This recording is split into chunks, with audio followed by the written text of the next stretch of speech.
Easter's ultimate mystery. Virtually all scholars agree that Jesus of Nazareth lived in the first century, preached about the kingdom of God, and was crucified.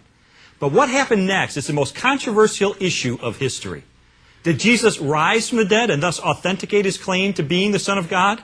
Or is this the stuff of legend and mythology? For Christians, everything hinges on the resurrection. And today we're going to debate whether there's sufficient evidence to back it up. Joining me is Tim Callahan, religion editor of Skeptic magazine and author of Secret Origins of the Bible.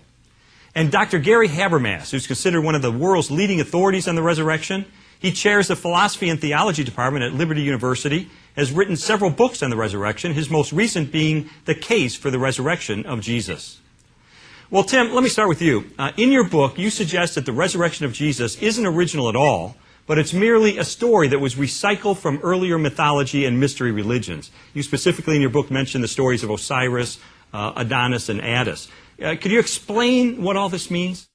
Well, the resurrection is, again, there were death and resurrection stories going all the way back, as you said, to Isis and Osiris, and usually in Dionysus, out of Greek mythology, he had his own separate cult, and in all of these, they die an excruciating death of some sort.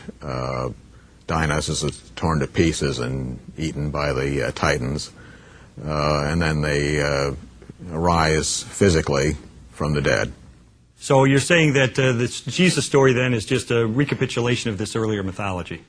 Well, not necessarily exactly a recapitulation, but I think that basically the evidence for it is lacking. Okay. Dr. Habermas, what's your response to that? Let's take Adonis. Adonis is probably the ancient god for which we have the clearest data that he was raised from the dead. We have 4 accounts that Adonis was raised. The earliest one is the 2nd century A.D.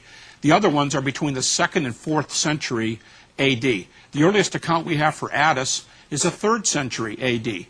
And while Isis and Osiris, as a religion, was definitely pre-Christian, there is no resurrection in Isis and Osiris. Osiris in particular is not raised. Okay, Tim, how do you respond to that? I would point out that oftentimes the only copies of the myths we have are quite late as far as writings go, but quite often we have some evidence of the myths in the form of pictures on vases of the various mythic characters and the situations of the myths. So we can be pretty sure that they were being told orally a lot earlier.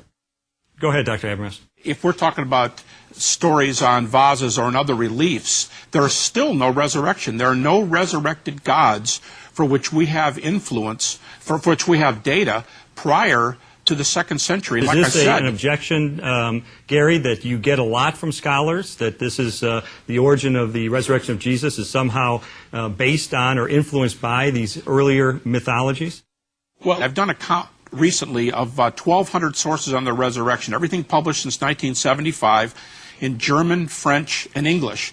And I went back and I looked how many of these scholars who hold university chairs, for example, how many of them who are not Christians, who do not hold to the resurrection, how many of them would say that in any way the mystery gods are a potential inspiration for Christianity? And I can count the number of skeptics on one hand. I can count them on one hand out of 1,200 scholars. It's a real minority view. Not entirely. I would still say that it was a common idea of a dying and rising God was around before Jesus. Well, that's not what Dr. Habermas said. We would have to agree to disagree on that. One of you isn't right.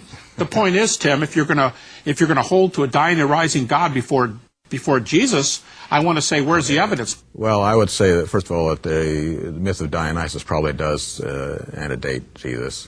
And yes, there isn't specifically resurrection, specifically, I mean, crucifixion, but I don't see that that's really that important a point. They all undergo a horrible, excruciating death. You're going to have to give me a date for the earliest inscription, because Dionysus, I don't know anybody who thinks Dionysus is pre-Christian, not the resurrection portion.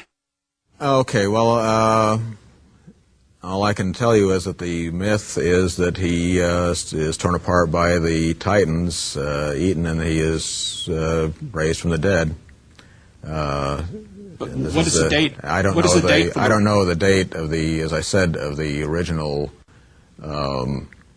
As far as any writings we have, but I know that with the myths, the Greek myths, most of our Greek myths we do have from later collections. Except we know they were told earlier because we have the vase paintings depicting them going way back in time. But the question is there a resurrection? And since we don't have any resurrection predating the 2nd century all the way to the 4th century, are the earliest ones, 2nd to 4th, we can say, well, maybe there's a resurrection there, but there's no data. There's absolutely no evidence for that position.